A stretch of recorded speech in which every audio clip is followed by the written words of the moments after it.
wargeysyada caalamka iyo mareegaha internetka ayaa waxa ay diiradda saarayaan warbixino iyo maqaallo ay ka qorayaan dagaalka Israa'iil ay ka wado magaalada Gaza iyo cabsida sii kordhaysa ee laga yaabo in ciidan kale Israa'iil ay uga dhintaan dagaalka ay kula jiraan ururka Hamas. maqaal lagu daabacay wargeyska The Guardian ee ka soo baxa dalka Ingiriiska ayaa lagu sheegay in dhawaq sare uu ka soo baxayo dhinaca Israa'iil oo ku aadan in askartu ay diideen in ay galaan dagaal mar kale ka dhaxa magaalada Gaza iyadoo xabajoojinta labada dhinac ay hadda u muuqato in dhinaca Israa'iil ay ka burburtay. maqaalka waxa uu ka hadlayaa iswaafajinta siyaasadaha madaxweynaha Mareykanka Donald Trump iyo ra'iisul wasaaraha Israa'iil Benjamin Netanyahu. waxa uu tilmaamayaa filashooyinka khubarada iyo falanqeeyaasha arrimahan oo waxay leeyihiin soo laabashada Trump waxay noqon kartaa mid wax ka bedesha dagaalka Gaza. wargeyska Yaddo Arano oo isna ka soo baxay Israa'iil ayaa qoray dhaqdhaqaaqa Islaamiga ee Hamas waxa ay sii wadaa in ay talis ciidan oo xooggan ay ka dhisto magaalada Gaza iyadoo khasaare lixaad leh uu soo gaaray. waxaa la qaabeynayaa xaalad cusub oo ka hirgasha Israa'iil iyadoo oo xoojinaysa weeraradeeda ayuu yiri wargeyska afka Israa'iil wax ku qora. wargeyska ayaa intaa ku daray Hamas waxay ballaarisay golaha hoggaanka waxaana hadda ay qaadanaysaa hab isgaarsiineed oo fudud oo ay adag tahay in la dhex galo. marxaladan waxa ay muujinaysaa dagaal jabhadeed oo mar kale Hamas ay ka qarxiso marinka Gaza xitaa iyadoo ay sii socoto duqeynta ayuu yiri wargeyska Yaddo Arano. wargeyska Time of Israel oo isna ka soo baxay Israa'iil ayaa daabacay warbixin uu kaga hadlayo caqabadaha ugu waaweyn ee soo food saartay Israa'iil xilli ay isku diyaarinayso howlgal kale oo dhanka dhulka oo ay ka fuliso magaalada Gaza.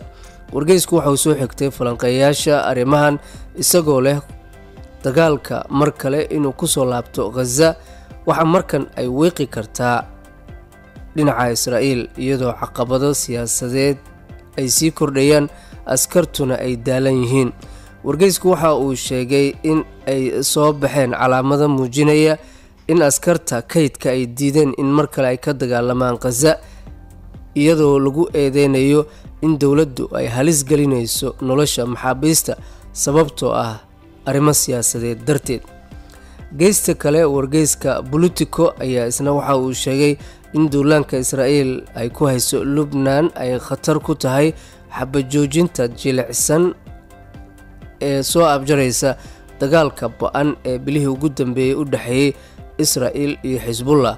sida laga soo xigtay wargeyska xiisadda sii kordhaysa ayaa ku soo beegantay xilli Israa'iil ay xoojisay weeraradeeda ay ka hayso magaalada Gaza iyadoo la eegayo xiisadda dhinaca garsoorka iyo siyaasadda sii kordhaysa ee gudaha Israa'iil kadib markii shaqada laga eriyay madaxii hay'adda amniga gudaha ee Shimbed Ronan Bar.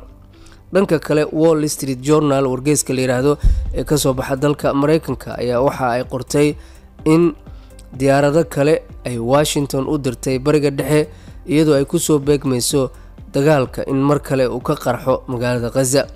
waxay ku soo beegantay iyadoo laga cabsi qabo inay sii kordhaan weerarada Israa'iil ay ka geysanayso magaalada Gaza ayna horseedi karaan inuu mar kale dib u soo laabto dagaalka wajiye kale in uu galo sida wargeysyada caalamku ay qoreen.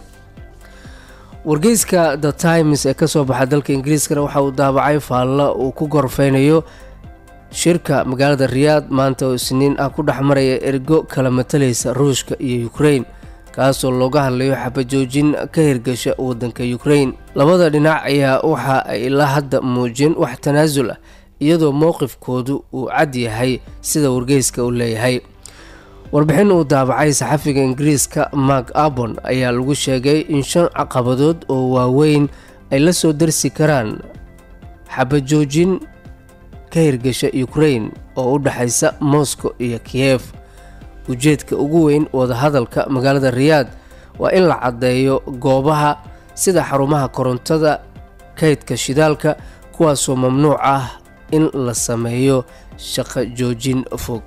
wadaxaajoodyadu waxaa kaloo ay diiradda saari doonaan rabitaanka Ruushka ee ah in uu ilaaliyo maraakiibtiisa badda madow iyo kaabayaashiisa tamarta, iyadoo sidoo kale dalabaadka Ukraine ee ah in ilaalin ballaaran ay ku jirto ka hortagga Ruushka in dib uu u bilaabo howlgallada weerarka. Arrinta labaad waxay tahay NATO iyo damaanad qaadka amniga dalka Ukraine. Ukraine ayaa ku adkeysanaysa in damaanad ay ka hesho xulafadeeda reer galbeedka oo ay ku jiraan suurtagalnimada in saldhigyo military ay ka samaystaan Ukraine, halka Ruushka ay diidan yihiin in la geeyo ciidamo ka socda dalalka reer galbeedka dalka Ukraine. Labada dhinac waxay la tacaalayaan arrimo xasaasi ah oo marka loo eego ah amniga sida difaaca Ukraine, iyadoo laga hadlayo walaaca Ruushka. Qodobka saddexaad, dhulka in ay ka tanaasusho Ukraine. Ukraine waxay diiday in ay aqoonsato maamulka Ruushka in 20% dhulka uu hadda haysto uu sii maamulo. Si kastaba ahaatee, tani waxay halis ku tahay in ay soo noqdaan heshiisyadii hore ee fashilmay. Ukraine waxa ay weli ka digaysaa in Ruushka uu gobollo kale ka qabsado waddankeeda. Arrinta afraad, tirada ciidanka Ukraine iyo hubka ka imaanaya dalalka reer galbeedka. Ruushka waxa uu dalbanayaa in la dhimo tirada ciidamada Ukraine iyo in la joojiyo shixnadaha hubka ee ka imaanaya dalalka reer galbeedka. Si kastaba ahaatee, ammaanka mustaqbalka Ukraine waxa uu ku xiran yahay ciidan xooggan oo la casriyeeyay. wax kasta oo xaaladaas ka hor imaan kartana Kiev waxay u aragtaa mid lagu duminayo danaheeda. dhinaca kale, Ruushka waxa uu muujinayaa qorshihiisa duulaanka mustaqbalka mar kale inuu ku qaado waddanka Ukraine. Qodobka ugu dambeeya ee shanaad waa ujeedooyinka muddada dheer ee Ruushka. iyadoo Ruushka uu raadinayo xabajoojin muddo gaaban si uu uga soo kabsado dagaalka, Ukraine iyo xulafadeedu waxa ay ka walacsan yihiin hadafka fog ee Ruushka ee ah in uu dib ugu soo celiyo Ukraine saameyntiisa. Su'aasha ugu weyn ayaa ah in khasaaraha dhaqaale iyo midda military ee soo gaaray Ruushka uu ku qasbi doono in uu ka dabciyo mowqifkiisa ku aadan madax bannaanida iyo amniga Ukraine. ugu dambeyntii, wadaxaajoodyada maanta oo Isniin ah ka dhacaya magaalada Riyadh ee xarunta dalka Sacuudiga waxay ku xirnaan doonaan Ruushka inuu diyaar u yahay inuu aqbalo madax bannaanida iyo ammaanka Ukraine marka uu sameeyo tanaasul, gaar ahaan cabirka military, nabadda gobolka, ama haddii kale waxa uu fulin doonaa hamigiisa ballaaran. Warbixintaasna waxaa qoray wargeyska The Times ee ka soo baxa dalka Ingiriiska.